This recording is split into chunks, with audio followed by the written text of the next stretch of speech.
आज कैसा समय आ गया, भैया खुद हार गए चुनाव में, उनकी पार्टी हार गई और हारने का ठीकरा फोड़ते हुए वो इलेक्शन कमीशन को गाली बक रहे हैं। भूल जाते हैं कि दुनिया का सबसे बड़ा लोकतंत्र अगर जीवित है तो वो चुनाव आयोग के कारण से है। हमें इस बात का गर्व है, चुनाव आयोग हमेशा अपनी सारी परीक्षाओं पे खरा उतरता आ रहा है। और चुनाव आयोग ने सुप्रीम कोर्ट, हाई कोर्ट, एक बार नहीं दो बार नहीं, कितनी प्रकार से हाई कोर्ट लताड़ लगाते हैं, लेकिन इतनी मोटी चमड़ी के फर्क ही नहीं पड़ता। पता नहीं कहां चोर चोरी से चक्कर पकड़ लिया। जब देखो तब चोर, जब चौकीदार के बारे में शब्द बोला था तो सुप्रीम कोर्ट ने दंडित किया। अभी तो हद ही कर दी। कांग्रेस पार्टी ने विभाजन की विभीषिका पे बात नहीं करना चाहिए, इस बात को लेकर सुप्रीम कोर्ट गए।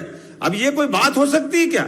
ये तो ध्रुव सत्य है। हाँ, 14 अगस्त 1947 को देश का बंटवारा हुआ और ये भी बात सही है कि देश के बंटवारे के समय सत्तारूढ़ पार्टी कौन थी तो कांग्रेस पार्टी थी। इस बात में कोई गुरेज नहीं। तो जब भी विभाजन की बात आएगी, देश के बंटवारे की बात आएगी, तो जो सत्ताधीश होगा उसके खाते में तो बात आएगी, इसके बाहर कैसे जाएंगे। लेकिन दुर्भाग्य के साथ कहना पड़ेगा, जब कभी ऐसी बात करो तो बच के दाएं बाएं भाग के निकलने लगते हैं। लेकिन कोई बात नहीं, सारा लोकतंत्र देख रहा, सारी जनता देख रही।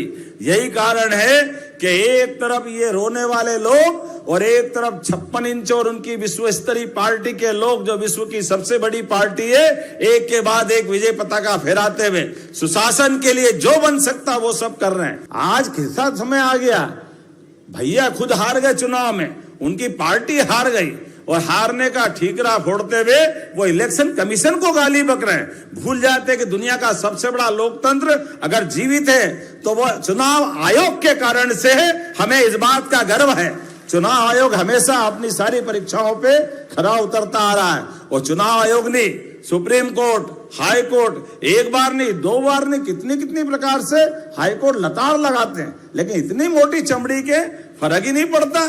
पता नहीं कहां चोर चोरी से चक्कर पकड़ लिया। जब देखो तब चोर, जब चौकीदार के बारे में शब्द बोला था तो सुप्रीम कोर्ट ने दंडित किया। अभी तो हद ही कर दी। कांग्रेस पार्टी ने विभाजन की विभीषिका पे बात नहीं करना चाहिए, इस बात को लेकर सुप्रीम कोर्ट गए। अब ये कोई बात हो सकती है क्या? ये तो ध्रुव सत्य है। हाँ, 14 अगस्त 1947 को देश का बंटवारा हुआ और ये भी बात सही है कि देश के बंटवारे के समय सत्तारूढ़ पार्टी कौन थी तो कांग्रेस पार्टी थी। इस बात में कोई गुरेज नहीं। तो जब भी विभाजन की बात आएगी, देश के बंटवारे की बात आएगी, तो जो सत्ताधीश होगा उसके खाते में तो बात आएगी, इसके बाहर कैसे जाएंगे। लेकिन दुर्भाग्य के साथ कहना पड़ेगा, जब कभी ऐसी बात करो तो बच के दाएं बाएं भाग के निकलने लगते हैं। लेकिन कोई बात नहीं, सारा लोकतंत्र देख रहा, सारी जनता देख रही। यही कारण है कि एक तरफ ये रोने वाले लोग और एक तरफ 56 इंच और उनकी विश्व स्तरीय पार्टी के लोग, जो विश्व की सबसे बड़ी पार्टी है, एक के बाद एक विजय पताका फहराते हुए सुशासन के लिए जो बन सकता वो सब कर रहे हैं। अगर आप ये वीडियो YouTube पर देख रहे हैं तो हमारे चैनल को सब्सक्राइब कर बेल आइकन दबाएं और Facebook पर देख रहे हैं तो हमारे पेज को लाइक करें।